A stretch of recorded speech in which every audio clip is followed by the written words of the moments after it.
Skins के ऊपर सफेद दाग होना, जिसे विटिलिगो या ल्यूकोडर्मा भी कहते हैं, ये क्यों ऐसा होता है, इसके क्या कारण होते हैं, इससे कैसे बचा जा सकता है, क्या इसका जड़ से इलाज है या होम्योपैथिक मेडिसिन लेकर के इसको जड़ से ठीक किया जा सकता है। आइए बात करते हैं। सबसे पहली बात, हमारे स्किन्स के ऊपर एक लेयर होती है जिसे एपिडर्मल लेयर बोलते हैं। एपिडर्मल लेयर के अंदर मेलानोसाइट सेल्स होते हैं और मेलानोसाइट सेल्स जो होते हैं वो सीक्रेट करते हैं मेलानिन पिगमेंट, और ये पिगमेंट रिस्पॉन्सिबल होता है हमारे बॉडी के कलर्स के लिए, और दूसरा रिस्पॉन्सिबल होता है हमारे बॉडी को प्रोटेक्शन देता है कुछ अल्ट्रावायलेट हार्मफुल रेस के लिए। अगर इस पिगमेंट की मात्रा ज्यादा बढ़ जाती है तो हमारी स्किन्स वहां पे डार्क हो जाती है, और अगर ये मेलानोसाइट पिगमेंट्स कम होते हैं यानी डिक्रीज हो जाती है, इससे वहाँ स्किन हमारी व्हाइटिश हो जाती है यानी फेयर हो जाती है। इसलिए आपने नोटिस किया होगा जो लोग ठंडे प्रदेशों में रहते हैं लोग ज्यादा गोरे होते हैं, और वहीं अगर जैसे कंट्रीज में जहाँ पे बहुत गर्म रहते हैं तो वहाँ के लोग काफी डार्क होते हैं या ब्लैकिश होते हैं। दूसरी बात अगर हम करें, सेकंड काम जो होता है मेलानोसाइट सेल का, ये मेलानिन पिगमेंट जो होते हैं ये हमें प्रोटेक्शन देते हैं अल्ट्रावायलेट रेडिएशन की हार्मफुल रेस से, जो हमारी स्किन को काफी हार्म करती है और मे भी कैंसर भी कॉज कर सकती है। आइए हम बात करते हैं कि ये डिजीज कैसी होती है। ये एक ऐसी डिजीज होती है कि जो एक छोटी सी स्पॉट की तरह होता है और ये बड़ा फैल सकता है। ये किसी भी एज में हो सकता है, 2 या 3 साल के बच्चे से लेकर 50-60 साल के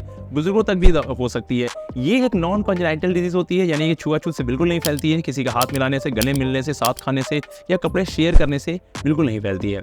आइए हम बात करते हैं इसके होने के रीजंस क्या होते हैं, ऐसा क्यों होता है। एक्चुअली में ये एक ऑटो इम्यून डिजीज होती है, यानी मेलानोसाइट सेल को हमारी बॉडी किल करना स्टार्ट कर देती है, जिससे इसकी डेफिशिएंसी कम हो जाती है, वो ठीक से मेलानिन पिगमेंट सीक्रेट नहीं कर पाता।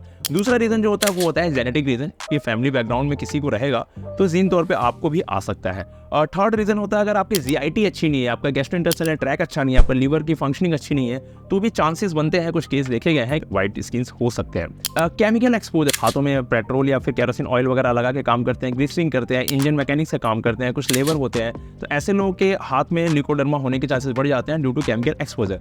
तो ये इसके कुछ कारण होते हैं। अगर हम होम्योपैथिक मेडिसिन की बात करें तो ये किसी भी तरीके के किसी भी मेडिसिन से क्यूरेबल नहीं है, ये एक ऑटो इम्यून डिजीज होता है, तो एलोपैथिक, आयुर्वेदा या किसी भी पैथी में इसकी पर्टिकुलर मेडिसिन नहीं होती है। लेकिन होम्योपैथी में देखा गया कुछ ऐसी मेडिसिन होती हैं जिसका इफेक्ट बहुत ही अच्छा होता है। ये थोड़ा स्लो प्रोसेसिंग होता है, यानी कि इसका हो सकता है ट्रीटमेंट 6 महीने से लेकर के 2 साल 3 साल तक भी ट्रीटमेंट जाता है इसका, लेकिन इससे क्योर हो जाता है। तो सबसे पहली मेडिसिन जो इसकी होती है, जो मोस्ट फेमस मेडिसिन होती है विटिलिगो या ल्यूकोडर्मा के लिए, वो होती है आर्सेनिक सल्फेटम। जी हाँ, आर्सेनिक सल्फेटम 3x पोटेंशियम आप ले सकते हैं। इसकी 2-2 टैबलेट सुबह दोपहर शाम आप लीजिए। ये 5 से 6 महीने आपको लगातार लेना पड़ेगा। फिर धीरे धीरे आप इसको कंपेयर करेंगे कि पहले से स्पॉट कितना कम हो रहा है, यानी वाइटिस कितना कम हो रहा है, फिर इस मेडिसिन को आप फर्दर कंटिन्यू करेंगे। दूसरी मेडिसिन होती है सीपिया। जी हाँ, सीपिया 200 आप ओनली नाइट में 2 बूंद लेंगे 200 पोटेंसी में। इसको आप सिर्फ रात में लेना है और ये भी लगातार आपको 1 से 2 महीने लेना है। तीसरी सबसे इंपॉर्टेंट मेडिसिन इसकी होती है एसिड नाइट्रिक। जी हाँ, नाइट्रिक एसिड बहुत अच्छी दवा होती है आपके व्हाइटिश स्पॉट्स के लिए। इसको भी आपको सुबह शाम 2-2 बूंद 30 पोटेंसी में लेना है। और तीसरी मेडिसिन जो होती है वो बॉची ऑयल होता है, उसको आप डिफेक्टिव पार्ट पे कॉटन गीला करके लगा सकते हैं। और बॉची ऑयल बेसिकली सोरेलिया मदर टिंचर से बना होता है, तो सोरेलिया का डायरेक्ट मदर टिंचर को भी आप अप्लाई कर सकते हैं। तो इन मेडिसिन का आप सेवन करें और देखिए कितना जल्दी आपकी स्किन पे इसका इफेक्ट आता है। Thank you.